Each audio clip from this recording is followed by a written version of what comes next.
안녕하세요. 인생코님 박정경 변호사입니다. 저번 영상부터 얼굴 공개를 했는데 좋은 댓글이 많이 달려서 너무 감사하고요. 일단 계속해서 한번 그냥 얼굴 공개하고 찍어보도록 할게요. 네, 최근에는 블라인드나 각종 커뮤니티에서 그 탄핵 관련 이슈가 화제죠. 당연히 이제 그럴 수밖에 없는데, 이 탄핵 관련 이슈로 얘기를 하다 보니까 사이가 안 좋아지거나 거리가 멀어지는 그런 커플들에 대한 이야기가 간혹 올라오더라고요. 그래서 제가 오늘은 이혼 소송이든 아니면 일반적인 연인이든 경제적인 문제도 많이 다뤘지만 정치나 여러 가지 생각이 다른 경우에 대해서 이야기를 한번 나눠보려고 합니다. 사례를 각색해서 말씀드려보도록 할게요. 네, A씨는 20대 후반 여성인데요. 최근 비상계엄 사태 및 탄핵을 보면서 현 정권에 대해서 많은 분노를 가지게 되었어요. 여러 가지 시국 선언이나 정치 뉴스 같은 걸 계속해서 보면서 자신도 탄핵 집회에 참여를 하고 나아가야겠다는 생각이 들었습니다. 근데 A씨에게는 결혼 이야기를 오고 가던 B씨라는 남자친구가 있어요. A씨는 20대 후반이고 B씨는 30대 초반인데요. 남자친구 B씨는 보통은 자신의 일이나 재테크, 어떻게 더 나은 삶을 살 수 있는지에 대해서 많이 고민을 하고 있어요. 근데 이거에 대해서 A씨는 어떻게 생각을 하냐면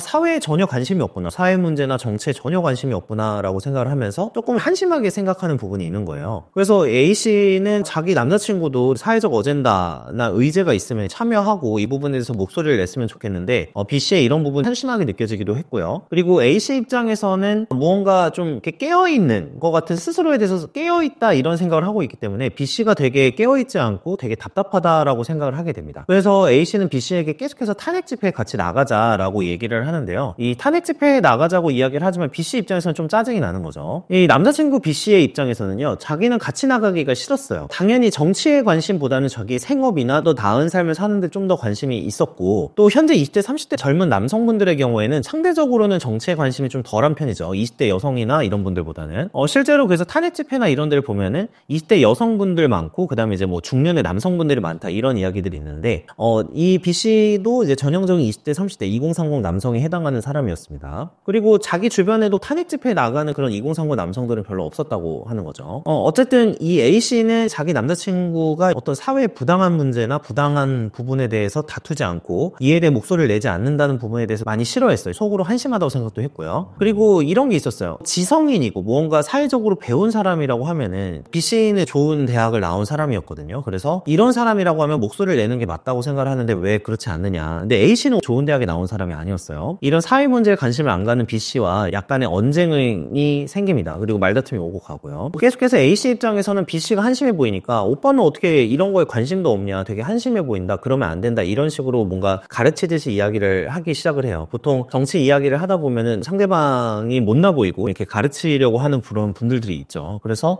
이 부분에 대해서 계속해서 강요를 하기 시작하는데, B씨 입장은 이랬어요. 남자친구 입장에서 여자친구가 자기를 바보 취급하는 그런 느낌이 들었던 거죠. 그리고 이런 B씨는 이제 A씨의 이런 모습이 솔직히 짜증이 나는 거예요. 그리고 B씨도 사실은 견해가 있어요. 견해가 있고, 그렇지만 다만 A씨와 견해가 반대 입장에 있는 거죠. A씨가 막 자기가 마치 뛰어난 사람인 양 B씨를 막 가르치려고 하고 계속해서 탄핵 집회에 나가야 된다 이렇게 강권을 할 때마다 싫을 수밖에 없는 상황이었습니다. B씨도 당연히 자기 나름의 생각이 있죠. 정치에 대한 생각도 있고 나름 생각이 있지만 자신의 견해가 무조건 맞고 이런 식으로 얘기를 하다 보니까 이 부분에 대해서 얘기를 할 수가 없고요. 얘기를 한다고 하더라도 견해가 반대쪽에 있다 보니까 싸울 것이 염려가 되는 거예요. 그래서 이 싸움이 뻔하고 싸움을 하기 싫기 때문에 B씨는 이야기를 안 하고 있었던 건데, A씨가 먼저 계속해서 꺼내니까 여러 가지 관계에 있어서 고민을 하게 되는 거죠. 그 A씨의 생각은 사실은 이런 게 있죠. 현재 여성분들과 남성분들이 특히 20대 30대의 경우에는 좀 정치적 성향이 많이 나뉘어져 있습니다. 그래서 이런 정치적인 이야기를 되도록이면 안 하게 되는 경우가 많은데, 이 정치적 이야기를 하게 되면은 당연히 서로 견해가 다르기 때문에 안 좋은 얘기가 오고 갈 가능성이 높아지는 거죠. 그리고 B씨 입장에서는 사실은 이 자신의 생각을 강요하는 A씨의 그런 모습도 싫었지만,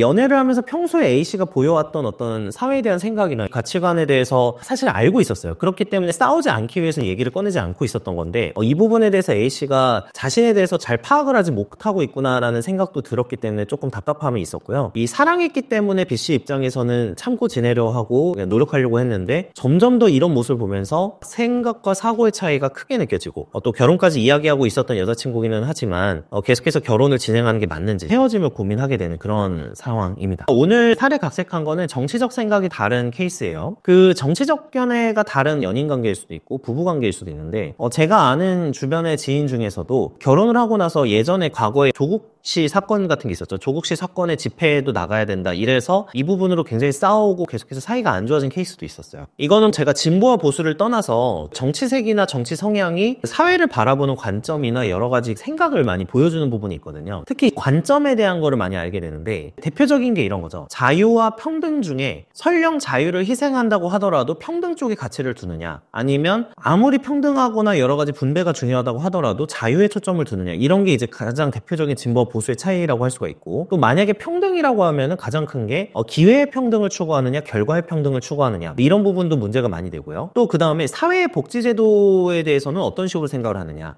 그리고 인간에게 인센티브를 부여하는 방식이 동기부여가 되는 거냐, 아니면 공감이나 위로나 아니면 일반적인 지원이 그 사람에게 동기를 부여하느냐, 이런 부분들이 굉장히 많은 생각의 차이를 불러일으킵니다. 그리고 본인들은 인식하지 못하고 있지만 이런 게 일맥상통하는 사고들이 있어요. 그래서 논리적인 사고를 하다 보면은 자신의 생각이 어떤 쪽에 가까운지를 사실 알게 돼요. 단순히 복지나 현금 지원을 보면서 이 부분에 대해서 부당하다고 생각하는지 아닌지, 아니면 집값이면 집에 대한 생각, 부동산에 대한 생각을 보면서도 부동산의 뭐 사유재산권이나 이런 거를 중요시하는 건지, 아니면 세금을 많이 때려서라도 복지제도를 확충해야 된다고 생각을 하는지, 이런 부분에 대한 이야기를 많이 나누게 되죠. 정치색이라는 거는 사실 그래서 사회를 보는 관점과 연관이 될 수밖에 없어요. 가장 대표적인 게 최근 사건 중에서는 동덕여대 사건이라던가, 아니면 최근에 여러 가지 부동산 정책이나 이런 부분들도 거의 대부분 이런 부분을 좀 반영해서 알려주는 부분들이 있습니다. 이와 비슷한 것 중에 하나가 종교적 문제가 있거든요. 이 종교적 문제도 사실은 해결하기가 굉장히 어려운데, 예를 들면 무교와 크리스찬이다 그러면 이 두 분이 만났을 때는 사실 원만한 결혼 생활하기가 쉽지 않은 경우가 많아요. 물론 서로 이해하시면서 계속 참고 지내시는 분들도 있지만, 이게 본질적으로는 자기 사고를 억제하는 부분들이 있기 때문에 계속해서 참고 인내하는 거지 완전하게 맞춰진다라고 보기는 어려운 경우들이 있거든요. 이러다 보니까 아까 정치적인 부분 아니면 또는 종교적인 부분이 실제로 연인 간의 관계 또는 향후 배우자로서 고민하는 분들이라고 하면은 굉장히 중요하게 판단해야 되는 부분이라고 저는 생각을 합니다. 제가 또 한번 예를 하나 들어볼게요. 미래 결혼 생활을 예로 들어서 한번 말씀드려 볼게요. 대표적인 게 자녀 교육 문제가 있습니다. 예를 들면 자녀를 교육할 때도 이런 어떤 인센티브적인 부분을 강조해서 교육을 할 것이냐, 아니면은 아이에게 공감이나 위로를 하면서 아이의 동기부여를 할 것인가, 이런 부분에 대한 문제가 사실 자녀 교육에서 핵심이에요. 자, 가령 이런 거죠. 아버지는 아이에게 시험 공부를 더 열심히 하고 경쟁에 익숙해져야 되고 경쟁에서 이겨야 된다고 많이 가르칩니다. 보통 보수 쪽의 생각이 자유를 좋아하지만 경쟁에 대해서 당연하다라고 생각하는 부분들이 있거든요. 저도 솔직히 보수에 가까운 사람이고요. 근데 진보 쪽에서는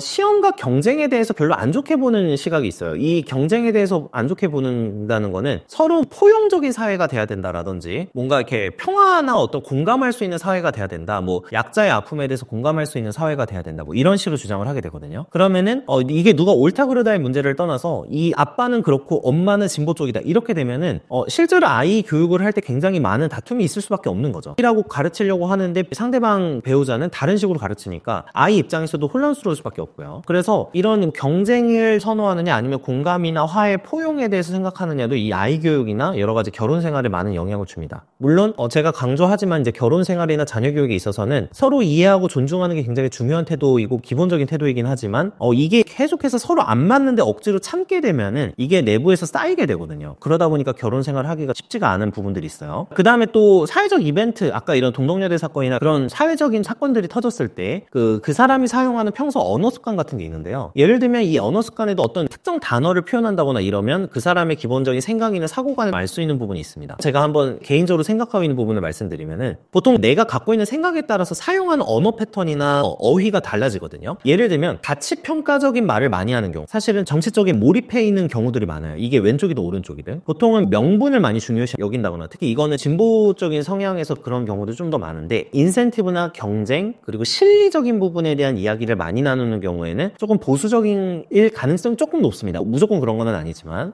그래서 이 명분과 실리, 이 두 가지 중에 어느 쪽을 좀 더 이게 중요시 여기는 사람이냐에 따라서 그 사람의 정치색이나 이런 거를 알 수 있는 그런 부분들도 있어요. 그래서 이런 것들도 말씀드리고 싶었고, 저는 그래서 이런 이유로 생각이 너무 차이가 많이 나고 안 맞는 사람들이 결혼 생활을 하는 거는 굉장히 불행하다고 생각합니다. 이런 이유로 저는 연애 때부터 다양한 주제에 대해서 이야기를 나눌 필요가 있다고 보는 입장이고요. 특히 아까 그 명분과 실리라는 부분, 또 진보와 보수라는 부분은 일부러 계속해서 꺼내면서 불편하게 할 필요는 없어요. 초반부터 그럴 필요는 없지만 이 사람과 결혼을 고민한다라고 하면은 그 사람과 내가 생각이 어느 정도 일치하고 바라보는 방향이 어떤지에 대해서는 고민을 해야 되기 때문에 그 부분에 대해서는 조금 사회적 이벤트나 이런 거 터졌을 때 살짝살짝 이야기를 해보는 것도 나쁜 것은 아니라고 저는 생각을 합니다. 내가 평생 같이 살 배우자가 어느 정도는 생각의 결이나 방향이 비슷해야지 훨씬 더 좋은 결혼 생활이 가능하다고 생각을 하거든요. 단순한 취향이나 취미 같은 거는 서로 그냥 존중을 하면 돼요. 예를 들면 어떤 분은 정적인 취미를 좋아하고 어떤 분은 활동적인 취미를 좋아한다. 이런 거는 서로 이해와 존중을 통해서 해결할 수 있는 부분이지만 그 삶에 대해서 바라보는 방향성이나 특히 이런 게 재테크에도 영향을 줘요. 그래서 어떤 걸 투자할 것이냐 이런 투자할 대상에 대해서도 이 사실은 기존의 사고관이 많은 영향을 주거든요. 이러다 보니까 이 핵심적인 가치관에 대해서 특히 이런 정치색이나 종교적인 부분이 핵심적인 가치관을 구성하는 경우가 많기 때문에 이 부분에 대해서는 얘기를 나눠보고 너무 맞지 않는다라고 생각하면 헤어지는 게 좀 더 좋다라고 생각을 저는 하고 있습니다.